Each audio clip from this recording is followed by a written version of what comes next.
नमस्कार दोस्तों, आप सभी लोगों का मेरे इस YouTube मंच पर बहुत बहुत स्वागत है।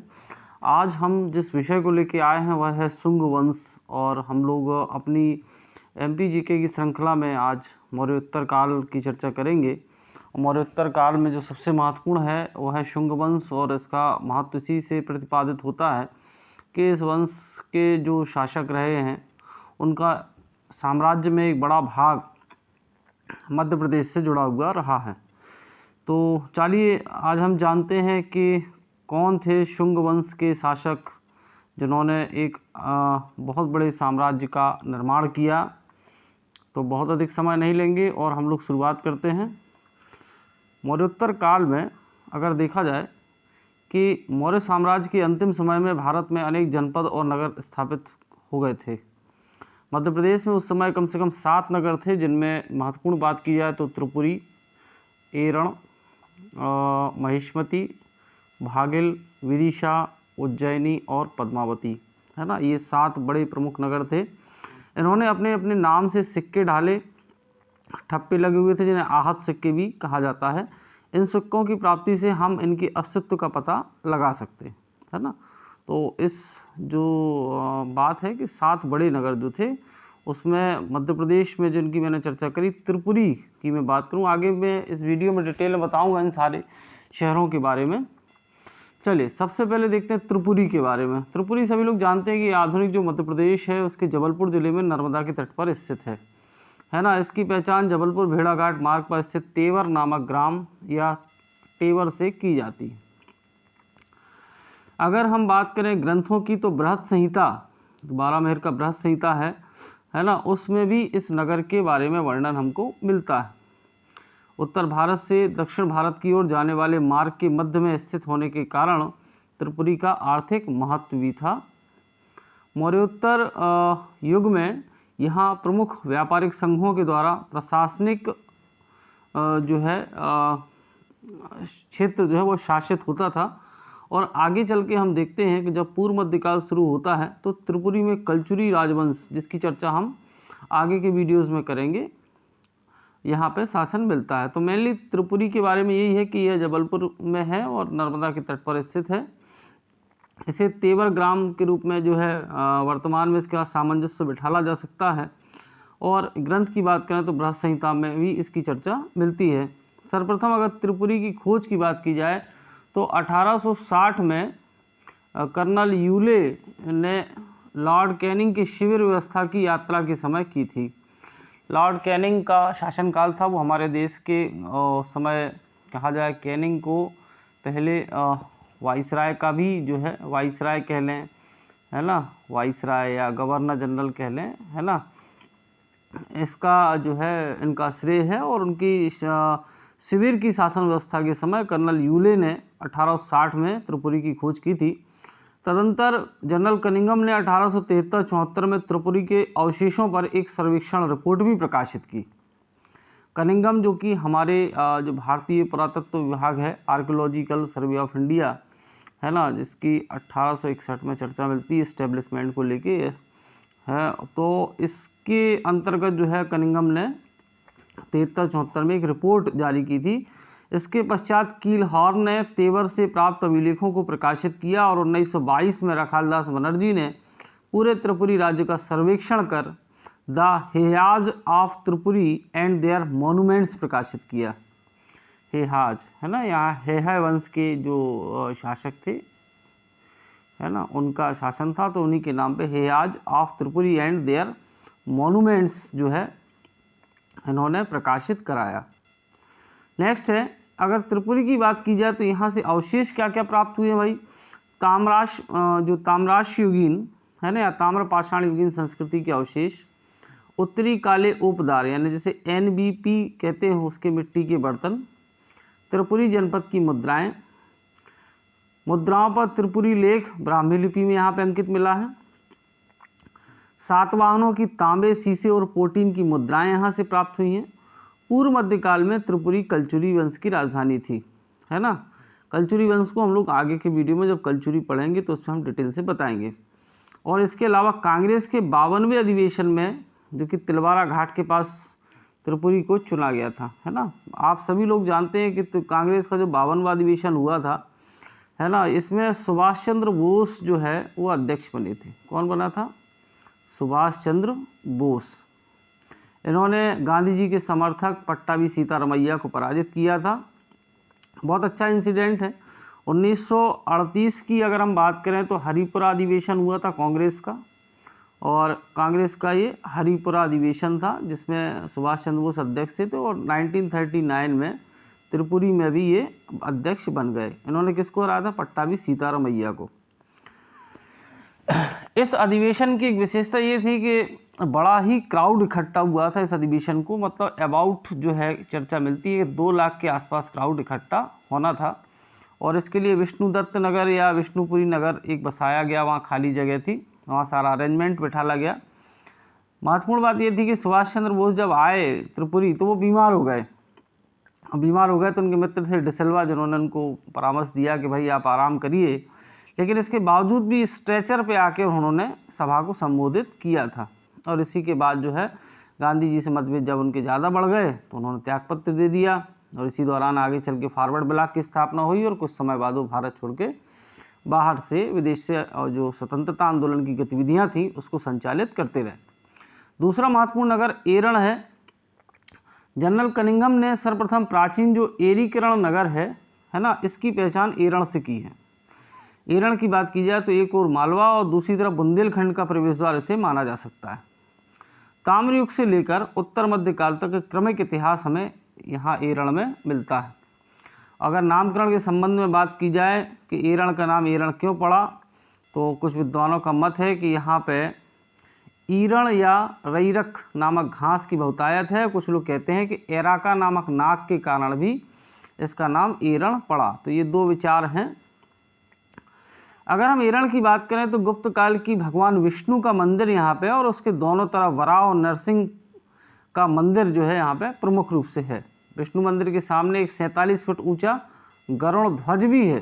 कितने फुट ऊंचा? 47 फुट, है ना। यहाँ से कुछ अभिलेख भी मिले हैं जिसमें शक शासक श्रीधर वर्मा का अभिलेख है, गुप्त सम्राट समुद्रगुप्त का है, बुधगुप्त का अभिलेख मिला है, तोरमाण का अभिलेख मिला है जो कि हूण शासक थे। इसके अलावा गुप्त सम्राट भानुगुप्त का समकालीन अभिलेख भी प्राप्त हुआ है जिसमें गोपराज सती स्तंभ लेख महत्वपूर्ण है। समुद्रगुप्त के एरण अभिलेख पर चर्चा करें कि भाई यहाँ से अभिलेख इतने सारे मिले हैं, तो इन अभिलेखों में वास्तव में है क्या। सर्वप्रथम बताएं कि समुद्रगुप्त का जो एरण अभिलेख मिला है इसकी खोज की थी कनिंघम ने, पहली बात। हालांकि यह भग्न अवस्था में हो गया है और वर्तमान में जो कलकत्ता संग्रहालय है उसमें संग्रहालय में समुद्रगुप्त का एरण अभिलेख रखा हुआ है। यह अभिलेख समुद्रगुप्त का प्रशस्ति गान करता है जो प्रयाग प्रशस्ति की भी याद हमको दिलाता है। इस अभिलेख में समुद्रगुप्त को पृथु, राघव आदि पौराणिक राजाओं से बढ़कर बताया गया है। तो बहुत ही महत्वपूर्ण बात है कि समुद्रगुप्त का जो एरण अभिलेख है उसमें समुद्रगुप्त को पृथु और राघव जैसे आदि जो पौराणिक राजा थे उनसे भी बढ़कर बताया गया है। और इस अभिलेख में है कि वह प्रसन्न होकर कुबेर के समान और रुष्ट होने पर यमराज के समान। ये चर्चा कहाँ मिलती है? समुद्रगुप्त के एरण अभिलेख में, ठीक है ना। मतलब वह अगर प्रसन्न है तो कुबेर के समान है और रुष्ट हो जाए तो यमराज के समान। ये जो स्टेटमेंट है ये हमें समुद्रगुप्त के संदर्भ में एरण अभिलेख में मिलता है जो कि अभी फिलहाल में कलकत्ता संग्रहालय में रखा हुआ है। अभिलेख में समुद्रगुप्त की पत्नी दत्त देवी का नाम भी हमको मिलता है। इस लेख में एरण को समुद्रगुप्त का भोगनगर कहा गया है। यानी जो एरण है उस एरण को समुद्रगुप्त के एरण अभिलेख में क्या बोला गया? भोगनगर, भोगनगर, है ना। और यहाँ से दूसरी बात, हमें रामगुप्त के भी सिक्के मिलते हैं। कई बार हम लोग जब गुप्त काल पढ़ते हैं तो उसमें हमें रामगुप्त की ऐतिहासिकता को लेकर कई सारे प्रश्न चिन्ह दिखते हैं, लेकिन अगर प्रमाण स्वरूप बात की जाए तो विदिशा और मतलब विशेषकर एरण से हमें रामगुप्त के सिक्के प्राप्त होते हैं। अब समुद्रगुप्त के हमने जब एरण स्तंभ की बात कर ली तो अब आता है बुधगुप्त का एरण स्तंभ लेख। यह एक ध्वज स्तंभ पर अंकित है, पहली बात। दूसरा, इस स्तंभ का निर्माण मातृ विष्णु और उसके अनुज मतलब छोटे भाई धन्य विष्णु ने कराया था। किसने कराया था? बुधगुप्त का जो एरण स्तंभ लेख है जो कि ध्वज स्तंभ पर अंकित है, इस स्तंभ का निर्माण मातृ विष्णु और धन्य विष्णु ने करवाया था। इस स्तंभ की ऊंचाई 43 फीट और 13 फीट वर्गाकार आधार पर इसको लगाया गया है। स्तंभ के शीर्ष पर 5 फीट ऊंची द्विरुखी गरुड़ की प्रतिमा स्थापित है और इसके पीछे वक्र बनाया गया है, इसलिए इसको गरुड़ स्तंभ भी कहा जाता है। इस स्तंभ लेख से बुधगुप्त के शासनकाल के कुछ प्रादेशिक पदाधिकारियों की सूचना मिलती है। अब ये प्रादेशिक पदाधिकारी कौन है? देखो, एक तो मातृ विष्णु जो कि पूर्वी मालवा का सामंत था, है ना। दूसरा था सुरश्मि चंद्र जो कि अंतर्वेदी का शासक था। अब मन में सवाल उठ रहा होगा, ये अंतर्वेदी है क्या? तो प्राचीन काल में जो गंगा यमुना के दोआब के लिए अंतर्वेदी शब्द का प्रयोग किया गया है ना। क्लियर? चलिए नेक्स्ट, अब बात करते हैं भानुगुप्त का जो प्रस्तर स्तंभ लेख है, जिसे हम लोग सती लेख के नाम से भी जानते हैं। सभी लोग जानते हैं गुप्त काल में ही हमें सती प्रथा का पहला जो है लिखित एविडेंस मिला था। तो इस स्तंभ की जानकारी की चर्चा देखें तो इसमें भानुगुप्त जो है जगत का सर्वश्रेष्ठ वीर यानी जगती प्रवीरों और उसे महान शासक कहा गया। इस अभिलेख का ऐतिहासिक महत्व सती प्रथा के विषय में है, क्योंकि यह सती प्रथा के प्रचलन का प्रथम अभिलेखीय साक्ष्य प्रस्तुत करता है। इसमें बताया गया है कि भानुगुप्त का सामंत गोपराज हूणों से युद्ध करते हुए वीरगति को प्राप्त हो गया था और उसकी पत्नी सती हो गई थी।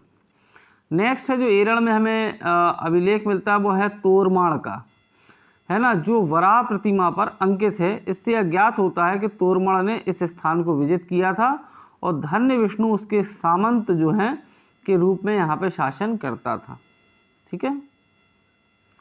नेक्स्ट, अब बात करें महेश्वर या महेशमती की। हालांकि महेश्वर की चर्चा हम लोग पहले कर चुके हैं, है ना, कि ये नर्मदा के तट पर है और यहाँ कभी ये राजा मुचकुंद की नगरी हुआ करती थी। पाश्चात्य विद्वान पारजीटन ने भी अपने ग्रंथ और कनिंगम ने नर्मदा मध्य इस पहाड़ी द्वीप के इस नगर को महेशमती कहा है। महाकवि कालिदास ने जो रघुवंश लिखा है उसको पढ़ने से भी ज्ञात होता है कि नर्मदा या रेवा नदी के किनारे अनगिनत प्रसादों से सुसज्जित एक समृद्धशाली नगरी हुआ करती थी जिसे महेशमती कहते हैं। क्लियर? अब बात करते हैं, अगला नाम आता है जो प्रमुख शहर की चर्चा हमने करी, इसमें पद्मावती का नाम आता है। तो पद्मावती क्या है? मध्य प्रदेश के ग्वालियर के समीप वर्तमान जो पदम पवैया नामक स्थान है उसको ही प्राचीन काल का पद्मावती कहा जाता है। भवभूति एक लेखक हैं जिन्होंने मालती माधव लिखा। उसके प्रथम अंक में इस नगरी के सौंदर्य तथा वैभव का बड़ा ही महत्वपूर्ण वर्णन उन्होंने किया है तथा इस स्थान को उनकी जन्मस्थली भी माना जाता है। भवभूति की जन्मस्थली भी माना जाता है। जो स्थानीय मान्यताएं हैं उनके अनुसार भवभूति जिन्होंने मालती माधव की रचना की थी उनका जन्मस्थली माना जाता है इस क्षेत्र को। चलिए, गुप्त सम्राट समुद्रगुप्त की प्रयाग प्रशस्ति में राजा जो गणपति नाग का उल्लेख मिलता है जिसे समुद्रगुप्त ने हराकर अपने अधीन किया था, है ना। विंसेंट स्मिथ के अनुसार पद्मावती गणपति नाग की राजधानी हुआ करती थी। यानी कहने का मतलब ये है कि इस क्षेत्र पर नाग शासकों का शासन था। नागवंश के जो शासक थे, है ना, और समुद्रगुप्त के समय क्या नाम था उसका? गणपति नाग। गणपति नाग जो है यहाँ पे शासन करता था। विंसेंट स्मिथ बहुत ही महत्वपूर्ण व्यक्ति हैं। इनकी किताब भी मैं बता देता हूँ। इस किताब का नाम है अर्ली हिस्ट्री ऑफ इंडिया, है ना। और इसी किताब में early history of India Vincent Smith की है। समुद्रगुप्त को भारत का नेपोलियन कहा है इसी किताब में। ठीक है। चलिए, पवाया में पाए गए पुरावशेषों में यक्ष मणिभद्र की एक मूर्ति है। इसमें एक शिलालेख है जिसमें उल्लेख है कि राजा शिवनंदी के, चलिए बहुत इंपॉर्टेंट नहीं इसलिए हम चर्चा नहीं करें। चलिए सीधे आते हैं शुंग वंश पे। शुंग वंश क्या भाई? अपन ने देखा था कि मौर्य काल में बड़ा ही एक विशाल साम्राज्य का निर्माण हुआ, लेकिन अंतिम जो मौर्य शासक थे या जिन्हें उत्तरम कहना चाहिए कि परवर्ती मौर्य शासक थे, वो उतने ज़्यादा सक्षम नहीं हो पाए और उसी में एक जो बृहद्रथ था, है ना, जो अंतिम मौर्य शासक था बृहद्रथ, उसका सेनापति था पुष्यमित्र शुंग, है ना, और उसने अपने स्वामी की हत्या करके शुंग वंश की स्थापना की। एक ग्रंथ है जिसका नाम है हर्षचरित, है ना, बाणभट्ट का ये ग्रंथ है हर्षचरित में बृहद्रथ को प्रतिज्ञा दुर्बल कहा गया है ना। अब प्रतिज्ञा दुर्बल का मतलब क्या हुआ? इसका अभिप्राय यह है कि राज्याभिषेक के समय प्राचीन आर्य परंपरा के अनुसार राजा को जो प्रतिज्ञा करनी होती थी बृहद्रथ उसके पालन में दुर्बल था, इसीलिए उसे प्रतिज्ञा दुर्बल भी कहा गया है। कौन से ग्रंथ में? हर्षचरित। हर्षचरित के लेखक कौन है? बाणभट्ट। चलिए, इस नवोदित राज्य में मध्य गंगा घाटी, चंबल नदी तक का प्रदेश सम्मिलित था। पाटलिपुत्र, अयोध्या, विदिशा आदि इसके महत्वपूर्ण नगर थे, है ना। ये एमपी के दृष्टिकोण से महत्वपूर्ण है। आगे बताएंगे विदिशा में राज्यपाल कौन था। चलिए, दिव्य बदान जो कि एक बौद्ध ग्रंथ है और तारानाथ के अनुसार जलंधर और साकल नगर भी इसमें सम्मिलित थे। नेक्स्ट, अब हम जानते हैं कि भाई शुंग वंश के इतिहास को जानने के साधन क्या क्या हैं।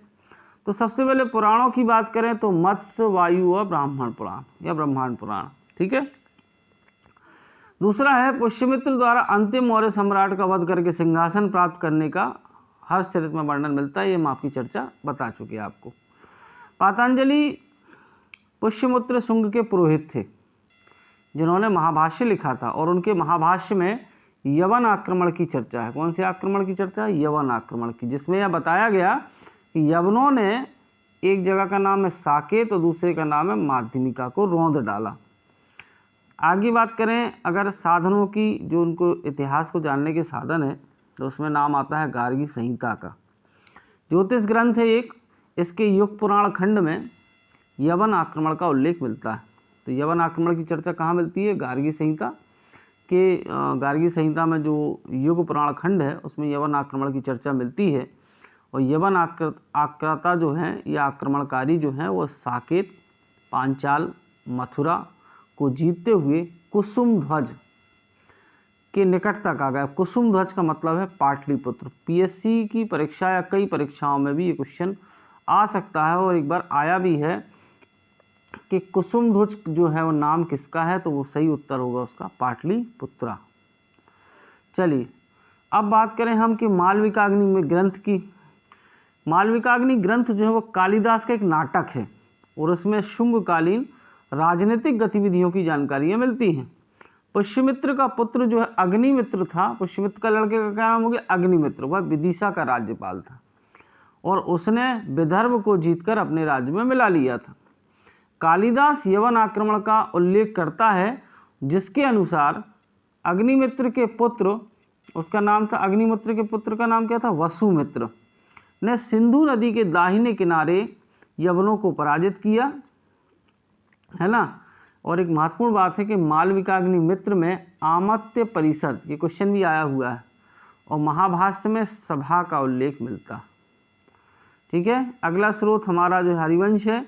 पुष्यमित्र को औद्विज कहा गया। औद्विज मतलब अचानक उठने वाला कहा गया, जिसने कलयुग में चिरकाल से परित्यक्त अश्वमेध यज्ञ किया। इसमें उसे सेनानी और कश्यप गोत्रीय कहा गया।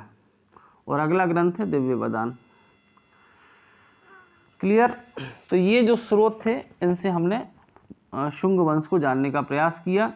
अब पुरातात्विक स्रोतों की बात करें तो भैया अयोध्या का अभिलेख है। अयोध्या का अभिलेख किसका है? ये वहाँ का राज्यपाल था धनदेव, उसका अभिलेख है। उससे पता चलता है कि पुष्यमित्र ने 2 यज्ञ किए, अश्वमेध यज्ञ किए। अगला है वेशनगर का लेख। यह यवन राजदूत हेलियोडोरस जो एंटियोलकिडास का दूत था उसका है तथा गरुड़ स्तंभ के ऊपर खुदा हुआ है। इसमें मध्य भारत में भागवत धर्म की लोकप्रियता सूचित होती है। अगला जो महत्वपूर्ण चीज़ है वो है भरहूत का। भरहूत स्तूप का निर्माण वैसे कराया तो अशोक ने था, लेकिन भरहूत की वेष्टनी पर खुदा है यह लेख, और इससे पता चलता है कि यह स्तूप शुंगकालीन रचना है। मतलब उसमें जो निर्माण का काम है वो उनने कराया। कच्चा प्रारूप लेकिन अशोक के समय बना था।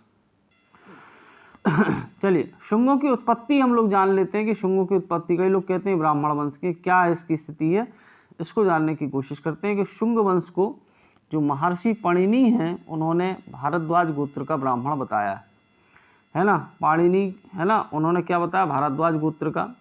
वहीं जो बौधायन स्रोत सूत्र है, एक दूसरा ग्रंथ है बौधायन स्रोत सूत्र, उससे पता चलता है कि ये बैम्बिक कश्यप गोत्र के ब्राह्मण थे। कालिदास के ग्रंथ मालविकाग्निमित्र में पुष्यमित्र के पुत्र अग्निमित्र को वैम्बिक कुल का बताया गया है। वहीं अश्वलायन स्रोत सूत्र में शुंगों का उल्लेख आचार्य के रूप में किया गया है और बृहदारण्यक उपनिषद में उन्हें सौंगी पुत्र नामक एक आचार्य का बताया गया है। शुंग पहले मौर्यों के पुरोहित थे। कुल मिला के इन सारी बातों को एक ही निष्कर्ष निकलता था कि यह ब्राह्मण थे। ठीक है, नेक्स्ट अब जान लेते हैं भाई शुंग मित्र के, शुंग वंश में हम लोग पुष्यमित्र का नाम तो बहुत सुनते हैं, अग्नि का सुनते हैं। शासक और कौन कौन से थे? इसमें कई शासक हुए जिनका क्रम ऐसा है, सबसे पहले पुष्यमित्र शुंग, फिर अग्निमित्र, फिर वसुज्येष्ठ, फिर वसुमित्र, अंधक, पुलिंदक, घोषुभ, वज्रमित्र, भागभद्र और देवभूति। इसी की हत्या करके कण्व वंश की स्थापना हुई थी। ठीक है, नेक्स्ट पुष्यमित्र शुंग को जानते हैं भाई, क्या स्थिति है इनकी। शुंग वंश के संस्थापक थे, पहले राजा। वैदिक प्रतिक्रिया अथवा वैदिक पुनर्जागरण का काल भी कहा जाता है इनका काल। शाकल में इन्होंने एक घोषणा की थी कि जो भी मुझे एक श्रमण का सिर भेंट करेगा मैं उसे 100 दीनार दूंगा। इंपॉर्टेंट है, इसको नोट कर लें सब लोग। 2 अश्वमेध यज्ञ किए, इसकी चर्चा कहाँ मिलती है? अयोध्या अभिलेख से, जो कि धनदेव का है। पातंजलि पुष्यमित्र के पुरोहित थे।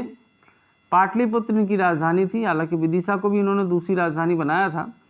और मनुस्मृति के जो वर्तमान स्वरूप की बात की जाती है वह इसी युग में पूर्णतः हुई थी और संस्कृत भाषा के विकास में भी इस युग का महत्वपूर्ण योगदान है। अब पुष्यमित्र के महत्वपूर्ण युद्धों की बात करें तो सबसे पहला युद्ध आता है विदर्भ का। मालविकाग्निमित्र जो कि कालिदास का ग्रंथ है, उससे ज्ञात होता है कि पुष्यमित्र के समय विदर्भ जो है, जैसे हम आधुनिक बरार की संज्ञा देते हैं, का प्रांत का जो यज्ञसेन के नेतृत्व में स्वतंत्र हो गया था। यानी जो मालविकाग्निमित्र में उल्लेख है कि पुष्यमित्र के समय जो विदर्भ का क्षेत्र है वह यज्ञसेन नामक एक व्यक्ति था, इसके नेतृत्व में स्वतंत्र हो गया था। और यज्ञसेन को शुंग का स्वाभाविक शत्रु कहा गया है। क्या कहा गया? स्वाभाविक शत्रु, यानी प्रकृत्य मित्र शब्द का प्रयोग इसके लिए हुआ है। पुष्यमित्र का जो पुत्र था वो अग्निमित्र जो नाम था जिसका, वो विदिशा का राज्यपाल था और उसका मित्र था एक वीरसेन, है ना। तो वीरसेन को तुरंत विदर्भ पर आक्रमण करने का आदेश दे दिया गया, है ना। यज्ञसेन जो है जिसके नेतृत्व में विदर्भ स्वतंत्र हो गया था और जिसे हम प्रकृत्य मित्र कहते हैं या स्वाभाविक शत्रु शुंग का कहते हैं, उसके दमन के लिए क्या हुआ कि जो पुष्यमित्र का पुत्र था अग्निमित्र, जो कि विदिशा का राज्यपाल था, उसने अपने मित्र सेनापति वीरसेन को तुरंत विदर्भ पर आक्रमण करने का आदेश दिया। यज्ञसेन पराजित हुआ और विदर्भ राज्य को 2 भागों में बांट दिया गया, है ना। कौन कौन से 2 भाग थे? एक था वर्धा नदी, दोनों राज्यों की सीमा को मान ली गई तथा एक भाग का शासक बना दिया गया माधवसेन, है ना। और दूसरे का जो शासन था वो शुंगों की अधीनता में यज्ञसेन को बना दिया गया। चलिए नेक्स्ट, अब यवन आक्रमण की चर्चा करें। संभवतः डेमेट्रियस या दिमित्र के नेतृत्व में हुआ था यह आक्रमण और प्रसिद्ध व्याकरणविद पातंजलि ने, जो कि पुष्यमित्र के समकालीन थे, इस आक्रमण का अरुणत यवन साकेतम, अरुणत यवन माध्यिकाम, यवन ने साकेत पर हमला किया, यवन ने माध्यमिका पर हमला किया, लिखकर निर्देश दिया। संस्कृत का शब्द है अरुणत यवन साकेतम, अरुणत यवन माध्यिकाम, है ना। किसने बताया ये पातंजलि ने बताया भैया कि इसके समय पे यवनों ने आक्रमण कर दिया था। यवनों की पराजय मालविकाग्निमित्र के अनुसार भी पुष्यमित्र के द्वारा हुई है।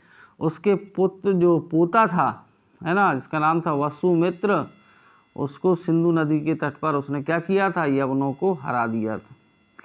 यवन आक्रमण की चर्चा कहाँ मिलती है? मालविकाग्निमित्र में, है ना।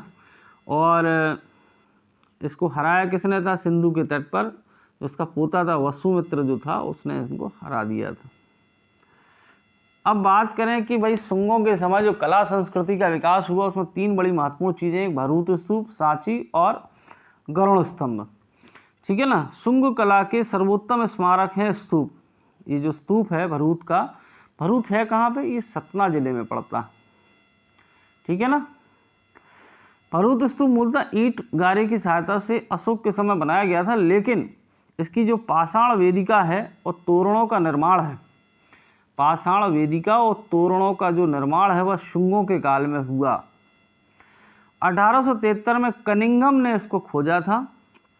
स्तूप को चारों ओर से घेरने वाली जो गोलाकार वेदिका है वह पूर्णतः पाषाण से निर्मित है ना। चारों तरफ से गोली जो गोलाकार है वो कौन सी है, पत्थरों से निर्मित है, यानी पाषाण मतलब पत्थर, इससे निर्मित है। और संभवतः 4 तोरण द्वार इसमें लगे हुए हैं। कितने द्वार लगे हैं? 4 तोरण द्वार। इस वेदिका में लगभग 80 स्तंभ हैं, है ना। 80 स्तंभ, 4 तोरण द्वार हैं और पाषाण से निर्मित है ना। किस काल में बनी है? शुंगों के काल में बनी है। 2 स्तंभ के बीच में 3 बड़े बड़े पत्थर लगे हुए थे जिन्हें सूची कहा गया है। वेदिका का पूर्ण गोल घेरा 330 फीट के आकार में बना हुआ है। चलिए भरूत स्तूप पे बात करें कि स्तूप के जो पूर्वी तोरण पर उत्कीर्ण लेख में शुंग शासक धनभूति का उल्लेख मिलता है। यानी जो भरूत स्तूप है इसके जो पूर्वी तोरण पर एक उत्कीर्ण लेख है, यह शुंग शासक धनभूति का है। भरूत स्तूप की वेदिका, स्तंभ और तोरण पट्टों पर उत्कीर्ण जो मूर्तियां हैं एवं चित्र जो हैं वो महात्मा बुद्ध के जीवन की घटनाओं, जातक कथाओं, ये जातक कथाओं और मनोरंजक दृश्यों को प्रतिनिधित्व करते हैं। एक बार यूजीसी नेट की परीक्षा में भी ये क्वेश्चन आया था कि जातक कथाओं का अंकन कहाँ पे है, तो भरूत स्तूप पर भी इसका अंकन मिलता है। यहाँ बड़े अच्छे अच्छे चित्र उकेरे गए हैं, है ना।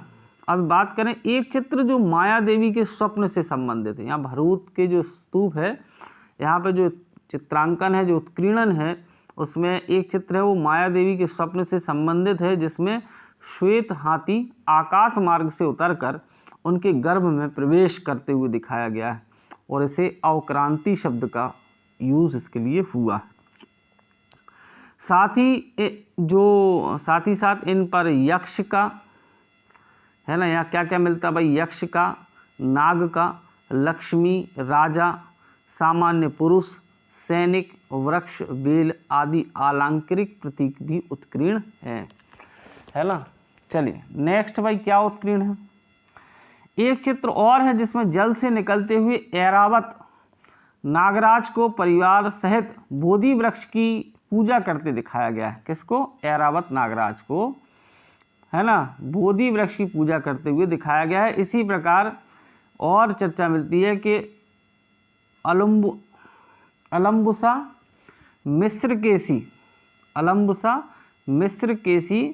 सुदर्शना और सुभद्रा, इन 4 अप्सराओं की प्रतिमाएं भी यहाँ पर उत्कीर्ण है। अलम्बुसा, मिस्रकेशी, सुदर्शना और सुभद्रा, ये 4 अप्सराएं भी यहाँ पर उत्कीर्ण है। मैं बात भरूत स्तूप की कर रहा हूँ, बहुत ही महत्वपूर्ण स्तूप है और उस पर जो उत्कीर्णन हुआ है वो भी और महत्वपूर्ण है। आगे चल के हम देखते हैं यहाँ पर यक्ष यक्षिणियों में कुबेरों, वरुण, सुपयस, सुलोम, अजकालक, सुदर्शन याक्षी, चूतकोका यक्षी, चंद्र यक्षी, श्रीमा आदि की आकृतियां भी खुदी हैं। नेक्स्ट है भरूत के तोरणों की एक विशेषता यह है कि उनकी बेड़रियों के दोनों गोल सिरों पर मगरमच्छ की आकृतियां बनी, जिनके मुंह खुले हुए हैं और उनकी जो पूंछ है वो गोलाकार है। सबसे ऊपर की जो बड़ेरी के बीच में एक बड़ा धर्मचक्र स्थापित था तथा उनके दोनों ओर 2 त्रिरत्न चिन्ह भी लगाए गए हैं। नेक्स्ट, तोरण वेदिका के ऊपर कुछ ऐतिहासिक चित्र भी हैं, इसको ध्यान रखना, इसको लिख लेना, कई बार परीक्षाओं में आया, आईएएस की परीक्षा में भी आया था। एक दृश्य में कौशल नरेश प्रसन्नचित्त को रथ में बैठे हुए तथा दूसरे चित्र में मगध नरेश अजात शत्रु को भगवान बुद्ध की वंदना करते हुए दिखाया गया है। भरूत स्तूप में जो उत्कीर्णन है उसमें ये 2 चीज़ें बड़ी महत्वपूर्ण हैं। कौशल नरेश प्रसन्नचित्त को रथ पर दिखाया गया है और दूसरे में मगध नरेश अजात शत्रु को भगवान बुद्ध की वंदना करते हुए दिखाया गया। ये वही अजात शत्रु है जिसके समय बुद्ध को निर्माण प्राप्त हुआ था, महापरिनिर्वाण जो हुआ था, है ना। इसके अलावा बात करें बुद्ध की मूर्ति कहीं नहीं मिलती, अपितु उनका अंकन स्तूप, धर्मचक्र, बोधि वृक्ष, चरण पादुका और त्रिरत्न आदि प्रतीकों चिन्हों के रूप में मिलता है। चलिए नेक्स्ट बात करें सांची स्तूप। इस पर हम बहुत संक्षिप्त चर्चा करेंगे क्योंकि विस्तार से चर्चा हम अगले वीडियोज़ में होगी जब सांची का विशेष रूप से उल्लेख आएगा। यहाँ मुख्यतः 3 स्तूप मान सकते हैं, एक विशाल है जिसे महास्तूप कहते हैं और 2 छोटे स्तूप हैं। महास्तूप में भगवान बुद्ध के और दूसरे वाले में अशोककालीन धर्म प्रचारकों के और तीसरे वाले स्तूप में 2 प्रमुख शिष्य सारिपुत्र और महामौदगलायन के धातु अवशेष सुरक्षित हैं।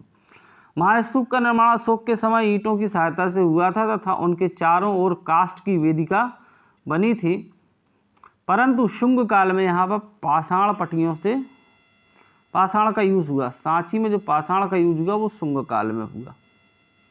ठीक है, वेदिका भी पत्थर बनवाई गई।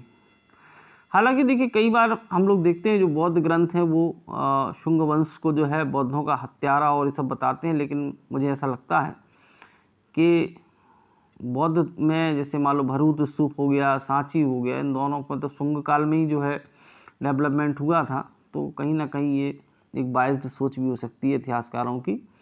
ऐसा नहीं हो सकता, राजनीतिक द्वेष हो सकता है जिसके कारण उन्होंने बुद्धों के संदर्भ में कोई कठिन या कठोर कदम उठाए हों, लेकिन अगर बात आस्था की होती है तो आस्था उनकी सभी धर्मों में मानी जाती है।